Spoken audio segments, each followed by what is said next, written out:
Il y a des événements musicaux qui, sans que ce soit toujours conscient de leur part, demandent des marathons vocaux, littéralement, aux artistes chanteurs qu'ils engagent, qu'ils emploient.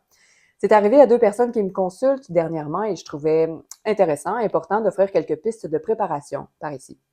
Un marathon vocal chanté, c'est quoi? Bien, ça peut être 4 sets ou représentations de 90 minutes dans la même soirée, nuit. Ça peut être 8 représentations de 3 heures ou plus par semaine, ou encore des répétitions de 6 heures d'affilée, 3 jours de suite.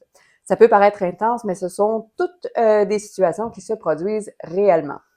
Bien sûr, idéalement, nous aurions des conditions de travail plus saines, plus cohérentes avec notre instrument bien organique. Euh, mais pour les fois où nous décidons d'accepter de tels contrats, je vous propose qu'on se donne des pistes pour se préparer au mieux. D'abord, entendons-nous sur le fait que ce sont des conditions exigeantes, déjà au niveau physique, là, à être tout là, super présent, concentré, à l'écoute, engagé physiquement pendant de longues durées à répétition rapprochée et demandant pour tout le monde, même sans activité vocale. On a souvent tendance à l'oublier, puis pourtant c'est la base de tout si je veux chanter en plus. Euh, si je ne suis pas en mesure de tenir le coup dans ces conditions-là sans chanter, ben, je ne peux pas espérer le faire en chantant.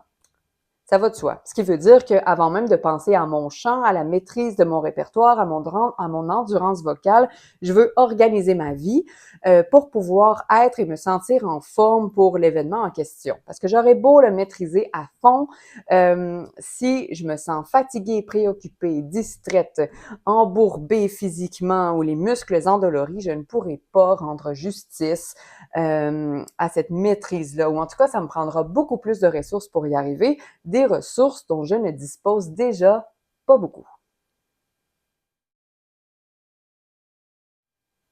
Ensuite, ça prend un plan. Parce qu'on ne bâtit pas de l'endurance vocale en commençant par la tâche la plus longue. De la même façon qu'on ne fait pas un marathon comme ça en se levant le matin quand on n'a jamais couru cette distance-là. Ce n'est pas le temps là, d'enfiler tout de suite des heures de répertoire dès que vous obtenez le contrat. Vous risquez de générer de la fatigue en partant et de devoir composer avec elle tout le long après, ce qui n'est pas optimal.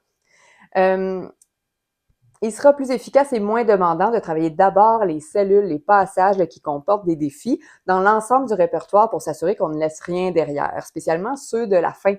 Euh, Ceux qui sont à la fin dans votre ordre là, de répertoire, parce que ça pourra être fait sans risque de fatigue accumulée, qu'elle soit physique ou vocale.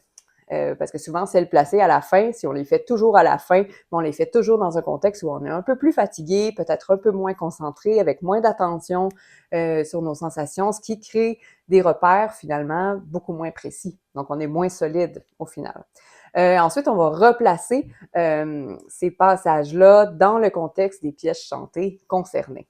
Puis on commencera à enchaîner par bloc de 2 ou 3 pièces et à faire les ajustements vocaux nécessaires. Après, on colle par groupe de 2 blocs, puis 3, puis on enchaîne 2 groupes de plusieurs blocs, etc. On veut faire ce travail souvent moins longtemps. L'endurance là, sera meilleure si on peut le faire de façon concentrée et appliquée tout le long. Les repas seront plus solides ou plus constants, comme on disait tantôt. Vous vous ajustez, bien sûr, selon le délai que vous avez pour répartir l'ensemble de cette démarche-là jusqu'au jour J. Les enchaînements complets seront beaucoup plus faciles et se mettront en place là, plus rapidement. Donc, vous n'aurez pas à faire à faire énormément là, de répétitions de ça en suivant une séquence comme celle-là. Rappelez-vous, être en forme devrait toujours être une priorité. Autre aspect important, la gestion de ces pauses. Parce que pour qu'elles soient vraiment des pauses pour notre bénéfice, il faut qu'elles soient pensées.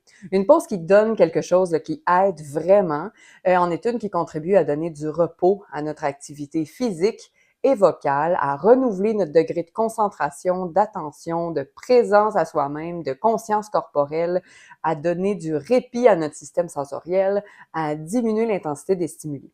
Tout ça pour être frais et dispo pour le prochain tour. Comment faciliter ça? Bien, d'abord, on peut régler tout ce qu'on a besoin de régler avant le moment en question.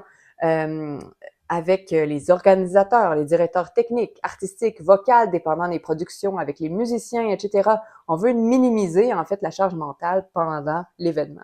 Ensuite, entre les tours de chant, vous pouvez vous entendre pour prendre quelques minutes ensemble, si vous êtes pas tout seul, en fait, si vous collaborez avec d'autres gens, à un moment X pour faire un bilan et prendre des ententes pour la suite, des ajustements à apporter pour que tout le monde soit libre ensuite de prendre la pause dont il a besoin, de la façon dont il a besoin.